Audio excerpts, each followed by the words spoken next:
Josué, chapitre 4.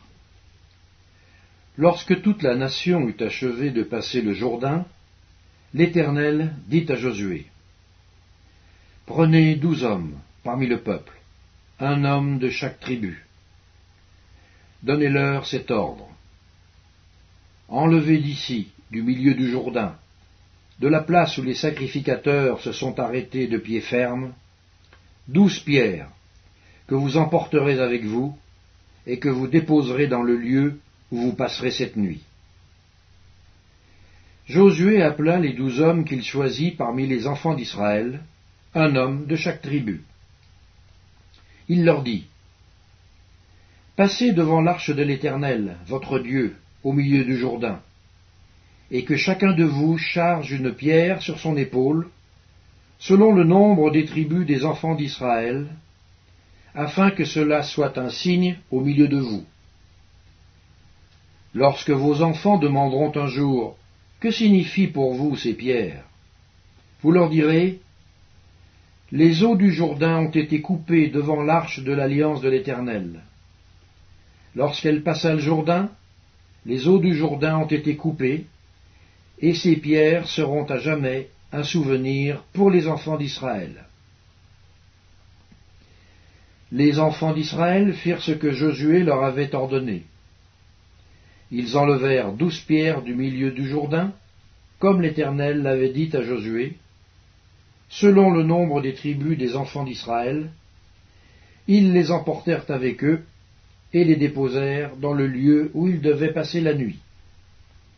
Josué dressa aussi 12 pierres au milieu du Jourdain, à la place où s'étaient arrêtés les pieds des sacrificateurs qui portaient l'arche de l'Alliance.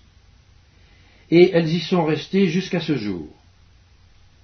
Les sacrificateurs qui portaient l'arche se tinrent au milieu du Jourdain, jusqu'à l'entière exécution de ce que l'Éternel avait ordonné à Josué de dire au peuple, selon tout ce que Moïse avait prescrit à Josué. Et le peuple se hâta de passer. Lorsque tout le peuple eut achevé de passer, l'arche de l'Éternel et les sacrificateurs passèrent devant le peuple. Les fils de Ruben, les fils de Gad et la demi-tribu de Manassé passèrent en armes devant les enfants d'Israël, comme Moïse le leur avait dit. Environ 40 000 hommes, équipés pour la guerre et prêts à combattre, passèrent devant l'Éternel dans les plaines de Jéricho. En ce jour-là, l'Éternel éleva Josué aux yeux de tout Israël, et ils le craignirent comme ils avaient craint Moïse tous les jours de sa vie.